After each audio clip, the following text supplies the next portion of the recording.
Well, I'm on the move again, catching a train all the way to Peterborough to collect and vehicle. Trains are noisy. And the car I'm driving home in is this one, this Impreza. It's a 98 or 99 Turbo 2000 as we call them here, WRX elsewhere, and it's a bit blocked in by everything. So once we get these big things out of the way, I can drive this back to Wales. I think that's going to be fun. It's not very HubNut though, is it? I must apologise for the really wobbly camera mount. It's rubbish, isn't it? I can feel a burst of antisocial behaviour coming on. It may or may not be related to the impending speed limit change.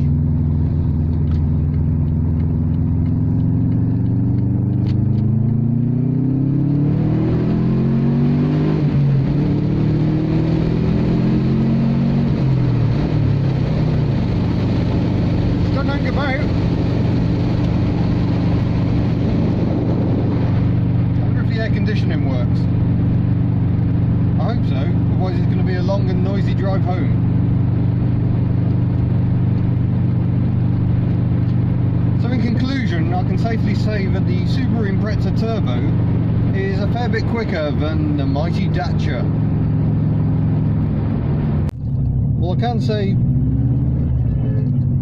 the Impreza is not a car you want to get stuck in traffic in. The clutch is quite heavy, it's a bit fussy in first gear, a bit kangaroo-y,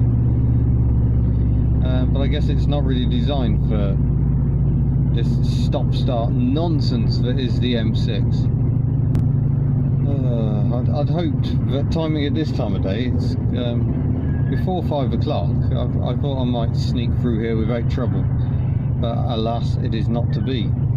And I'm going to have to refuel at some point because I seem to have used quite a lot of fuel already. Or it's a tiny tank, or maybe both. I've been trying to resist my inner hooligan, and I'm discovering the seats are not Dacia comfortable. And there's a huge amount of lumbar support, far more than is actually comfortable. It's quite painful. That said, otherwise I quite like the driving position. It's nice and square. It's typical Japanese, very mechanical gearbox. Everything feels very tight, despite the fact it's done 91,500 miles. So it's not in the first flush of youth. And of course it is ludicrously quick and makes a very pleasant noise. The noise gets a bit less pleasant when you're driving along at 60, 70, it gets a bit boomy. But yeah. Oh, stopping! Yeah, this is very annoying. Well, I was going to say it was quite quiet at speed, but then I hit concrete. Possibly the noisiest road surface in the world. But it is, it's quite refined. It's very unusual for me to drive a car which at an indicated 80, which is definitely 70 really, officer, it's just waking up. It is ready to go and go pretty darn hard. Yeah, not quite used to that. I think I like it, but I don't think, don't worry, I don't think I'm going to completely change HubNut overnight and become like Mighty Car Mods Wales. That's not going to happen, don't worry. Oh, can there be a more depressing sight when you're on one of the best driving roads around? Yes, it's a bloody horse box. Ugh.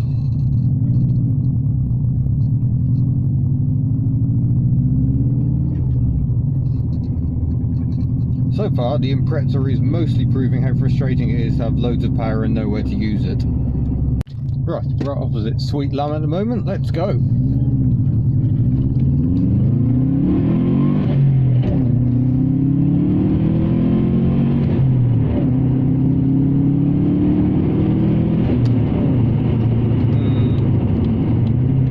Seem to have problems with 4th and 5th gear synchromesh being very crunchy. That's weird. It's usually the lower gears that end up losing their synchromesh. Look at this.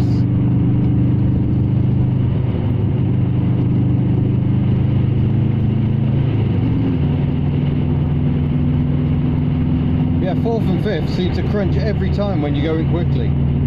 I apologise for the camera shake.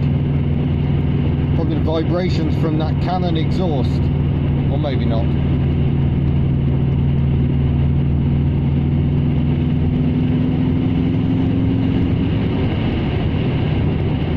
It rather highlights the point that there's just, I mean, I'm tickling the throttle here.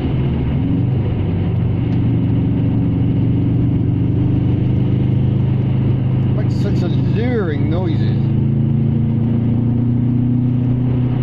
Problem is, it just wants to go so fast. Like we haven't got a speedometer on this view.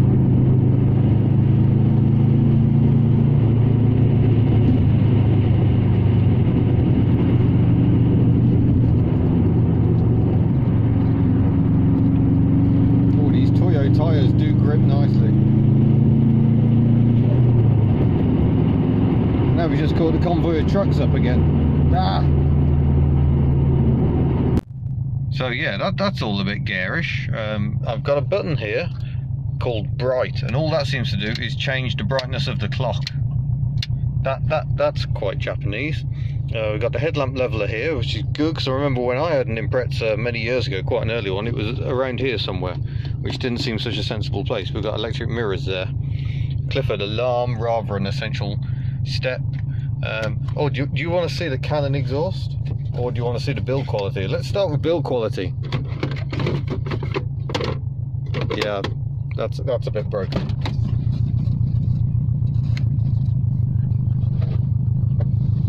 So here is the Canon that's making all the noise.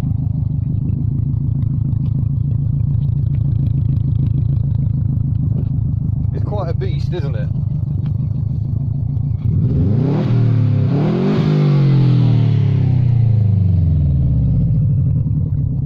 I can't see Mrs HubNut liking that in the slightest. I'm not sure I like it, to be honest. It's a 1999, so it's got the later front end with the smaller indicators.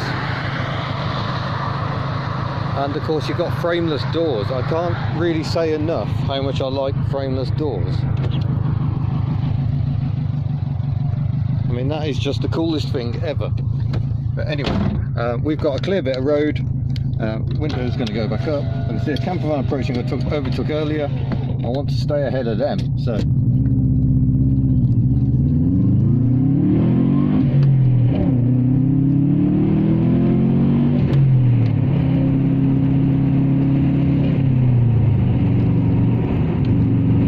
yeah, I have to be a bit careful with fourth. But the mid-range shoving fourth is really nicely geared for these roads.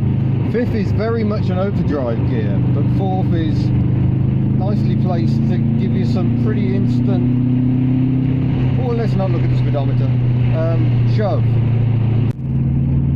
Because I don't want you to get the idea that HubNut is exclusive, and I know I love proving how much fun you can have with cheap cars. I mean, to be honest, this is one. You haven't got to pay that many £1,000 for an Impreza of this era. I will tell you, you need to watch out for rot. They rot like you wouldn't believe, and running costs can be expensive. Gearboxes, bit of a weak point. There are other weaknesses in the driveline, but yeah, a lot of fun to the pound with the Impreza. When you consider how much original Sierra Cosworths are going for, I mean, Impreza's a ludicrous value. Already we're seeing collector interest again amongst some of the limited editions. It's not going to be too long until there is no such thing as a cheap Impreza, and frankly I can see why. It'd be a bit of a shame if they all become museum pieces like Cosworths have, and they aren't out there driving around and having fun and upsetting people with their stupidly loud exhausts. It's always kind of what the Impreza was about. The Impreza makes a noise like nothing else. An Evo doesn't make that noise.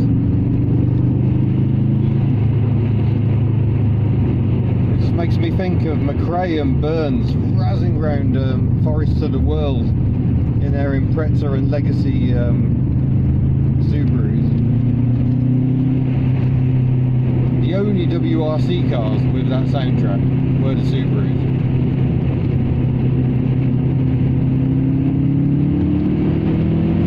Good grief.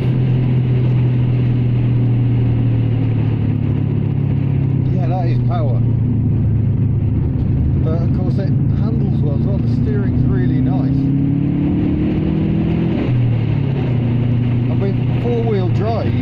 it's got wonderful traction. It doesn't squirm as you come out of bends, it just goes. Oh, yeah, don't worry, HubNut isn't going to suddenly become a performance channel, but it is nice to step out of your comfort zone sometimes and experience other things. The Dutch is going to feel a little sluggish, I'd suggest, although a lot more comfortable. But yeah, comfort isn't what this car's about. Anyway, that's just a quick intro to the Subaru Impreza. It's joining the fleet temporarily. Belongs to the publisher of Retro Japanese magazine, which I edit.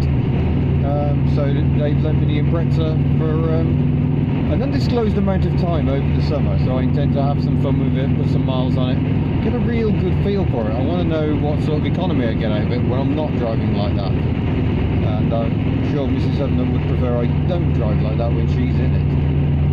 We've got a lot of miles to do this weekend, and then we've got a mega mile weekend coming up weekend after as well. We go to the Netherlands. That's going to be fun. I've only been to the Netherlands once before in my life, and it was in an H van, and it wasn't the best vehicle to appreciate it, I think we can safely say.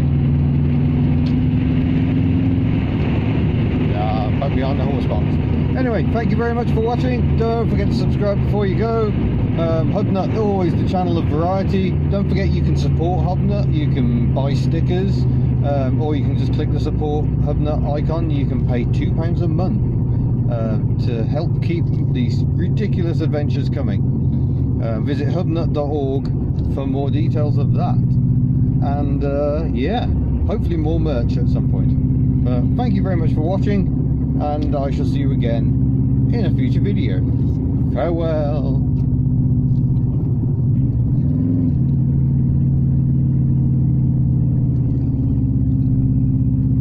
Horse boxes. It also seems to attract flies. That's unexpected.